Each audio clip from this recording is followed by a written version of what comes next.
one. Well, you need to throw combinations against Carl because he gets a bit untidy in defence.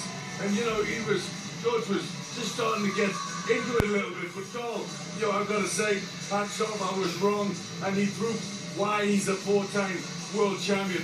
And you know, the thing about boxing, and he was exactly right, it can all change with one punch.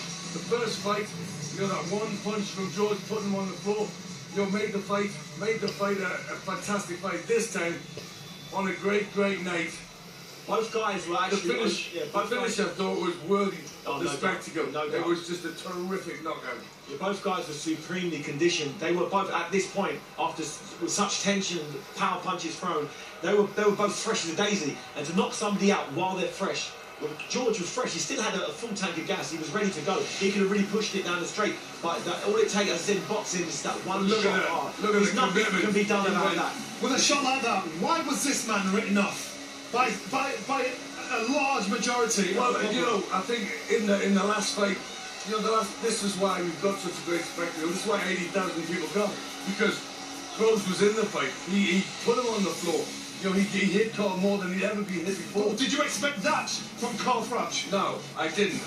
You know, early in the fight when you seen how cagey he was, you knew it was a different Carl Froch. You knew he prepared more, and you knew by a long way it wasn't the end of him. He was as, you know, it's amazing. He looked as good as he did 5 years ago.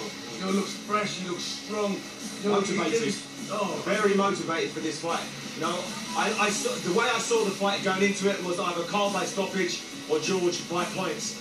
And, you know, he landed a shot of epic proportions there. The one thing George kept saying afterwards, I made a mistake.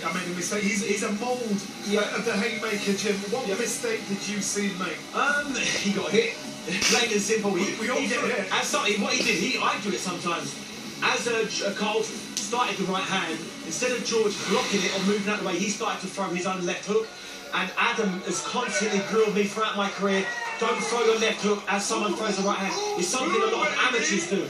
And he paid the ultimate price tonight. It was something I've seen George do throughout the years. I've done it to George before. I throw a right hand, he throws a left hook. My right hand lands before his left hook, but it hits you on the button.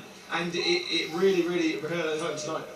In a way, I must be honest, Carl Froch, for the career he's had, deserved this night, deserved to have you know, a great win and end it in the stand, because you know he has had. I was a little worried that this might be a sad night, that we might see him defeated, and you know you don't really want that out of such a you know, somebody who's been such a great fighter. So to see the finish that we had this way, it was kind of a fitting. George can come again. George can come again. I believe George can definitely come again. He showed there he was neck and neck with Carl up until the stoppage. So, you know, if that punch didn't land, you never know what would happen. Well, we'll get to that, David. Let's get to the man with a plan, with Ed Robinson, Robert McCracken.